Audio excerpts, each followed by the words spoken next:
نبی صلی اللہ علیہ وسلم کے اسلوب تربیت کے حوالے سے جو بنیادی بات ہمارے ذہن کے اندر رہنی چاہیے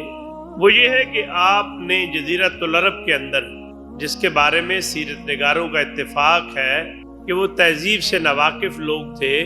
اپنی بیٹیوں کو بعض لوگ زندہ دفن کرتے تھے، تجارتی قافلوں کو لوٹنا اپنا حق سمجھتے تھے، اور اللہ کے گھر کا طواف سارے کپڑے بدن پہ اتار کے بالکل برہنہ ہو کر کرتے تھے۔ رسالت امام صلی اللہ علیہ وسلم نے اسی سماج کے اندر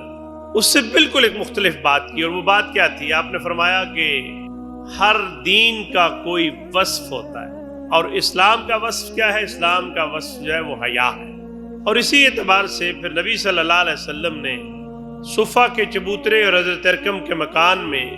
اور اس کے ساتھ ساتھ اور بھی درسگاہیں موجود تھیں جن کی نگرانی براہ راست نبی اکرم صلی اللہ علیہ وسلم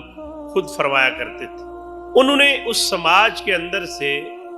جس کے اندر سماجی برائیاں بھی تھیں، معاشرتی برائیاں بھی تھیں، اخلاقی برائیاں بھی تھیں، انہی لوگوں میں سے ایسے لوگ تیار کیے جنہیں